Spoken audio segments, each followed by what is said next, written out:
Ayan, lato na rin ang aking pakbet. O, diba? Ang sarap.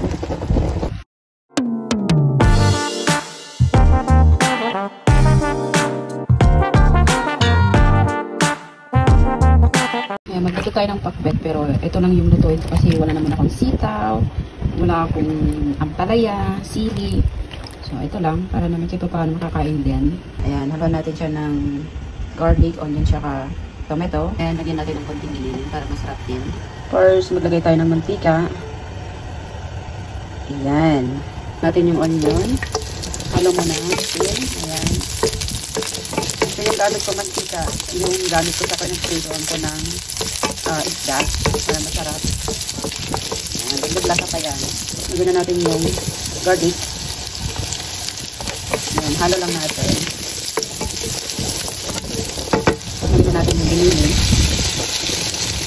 Para naman masarap yung halo. Simple lang na pakbet. Para naman masarap yung pagkain natin. So, may binili siyang pancit. Gusto kumain ng amo ko, di para kainin ko siya. Lagyan na natin yung kamatis. Halo lang natin. Takpan muna natin kasi gusto ko lutong-luto yung tomato. So, ayan, isiset na natin.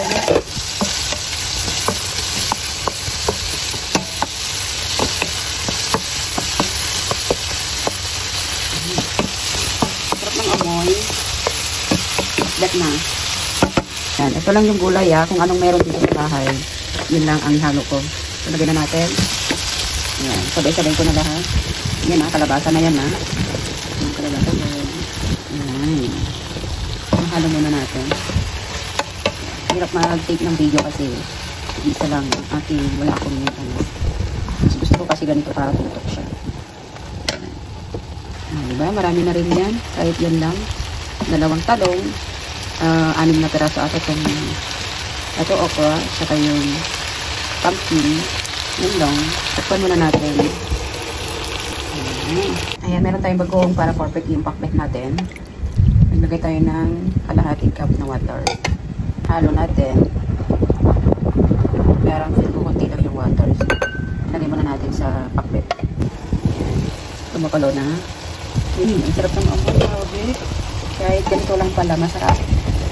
Masarap na yan O, nagmukhang pakbet na. Meron na talaga yung diskarte ng OFW para makakain. So, kagandaan lang din naman dito. Binibilhan na ako ng gulay.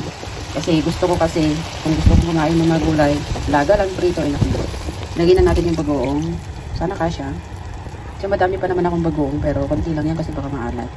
So, takpan muna natin. Lutuin muna natin siya. Alam niya naman na si Andan, dumidiskarte para may pagkain. Takpan muna natin. Mamaya lagyan natin ng pampasarap ka. Ayan, check na natin. Dahil kumakulo na, naglagay na tayo ng pampasarap.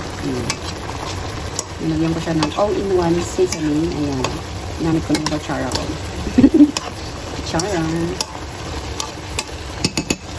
Ayan, tikman na natin. Masarap siya guys. Talagang pakbet na yung ating niloto. So yun guys, i-check na natin dahil luto na. Ayan, luto na rin ang aking pakbet. Diba? Ang sarap. Kain tayo guys. So yun guys, thank you for watching. See you next video. Bye bye.